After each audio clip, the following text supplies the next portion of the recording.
인생이 이렇게 흘러갈 줄은 몰랐는데 난 우연성이 가져오는 필연성을 믿는 편이다. 이 지역에 직장을 다니기 위해 집 계약한 지 얼마 안 돼 해고가 되어 이 지역에 살 이유가 없이 흘러들어온 이곳은 가장 살고 싶은 지역이 이미 돼버렸다. 인터넷 카페에 가입해 오프라인 모임을 가보고 포기했다. 다시 한번 가보자 하고 간 곳은 내가 갔던 곳이 아니고 다른 곳을 실수로 갔고 거기서 평생의 배우자를 만났다. 우연히 내 글을 읽다 내 중보기도자가 되신 목사님이 인생 멘토가 되셔서 결혼 주례까지 해주셨다. 20년 넘게 내 인생의 멘토이시다.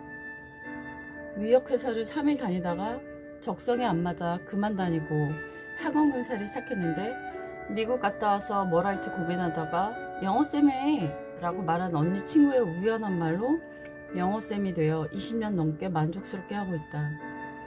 무료 나눔해준 취향에 안 맞는 옷의 프린트가 싫어 잘라내고 작은 가방을 우연히 만들다 티를 13개나 만들어 입고 다니고 있고 내 취미로 등극했다.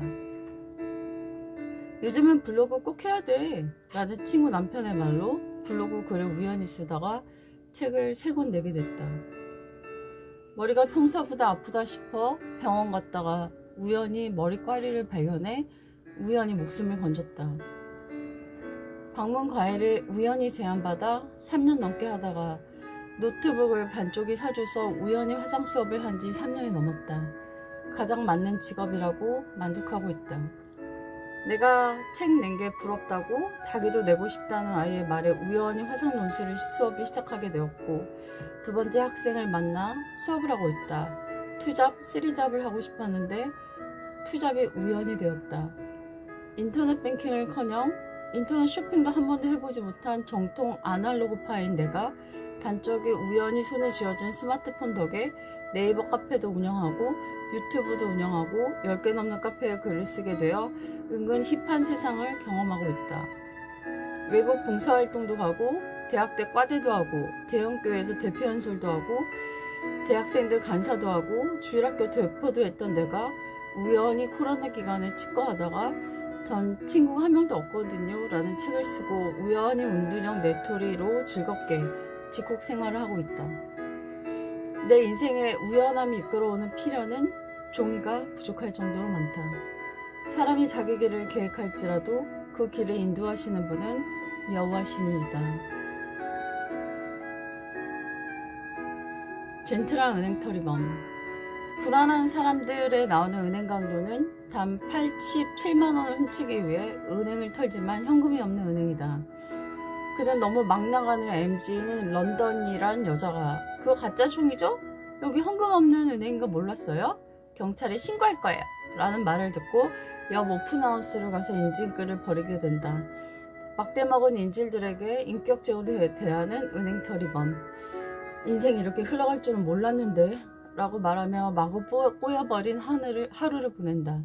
하루 한 달 렌트비가 없어서 훔친 후 자신의 봉급을 타면 이자까지 갚으려고 했던 착하고 순진했던 은행털이범. 그리고 그의 주머니에 있던 개구리, 원숭이, 큰 사슴 그림, 그 아이가 넣어준 줄도 모르던 그 인질범까지 버리다 다 풀어준다.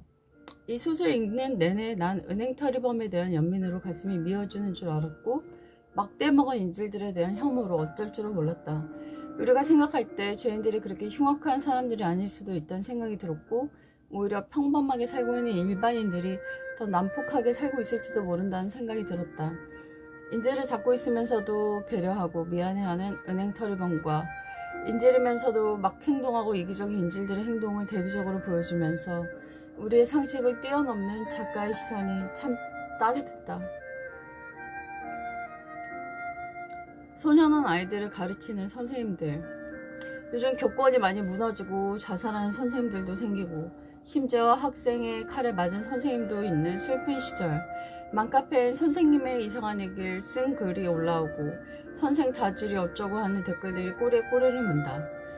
선생님들이 다 나가 떨어지고 그만두는 이때 소년원 보내기 전 단계 교화하는 곳에 아이들 돌보는 선생님들이 계신다. 그녀는 신혼인데도 주말 부부를 하며 그 거친 아이들과 생활하신다. 심지어 옆 건물에 남자 청소년들과 숙소도 쓰고 계신다. 예쁜 젊은 여자 선생님은 아이들을 사랑으로 가르치고 계셨다. 정말 존경스러웠다. 같은 일을 하는 동료는 집에만 가면 안 힘드냐? 라고 물어보시며 그만두길 바라신다고 했다. 하지만 아이들의 인생이 달라지는 걸 보고 훌륭한 선생님들은 그만둘 수가 없다고 했다. 그 아이들이 했던 말이 너무나 기억에 남는다. 여기 떠나고 싶지 않고 집에 돌아가기가 두려워요. 날 돌봐주는 어린이 있는 여기가 좋아요. 여기선 날 잡아줄 어른들이 있는데 집에 가면 또다시 무너질까봐 무서워요. 아이들은 늘 술 마시고 욕하고 부수는 아빠가 있는 집으로 돌아가야 한다. 그 애들에게 보호란 건 없었다. 지붕이 없는 집에 사는 아이들 같았다. 범죄자에게 서사 따윈 없다. 들을 필요가 없다. 죽여라. 이런 댓글을 읽었다.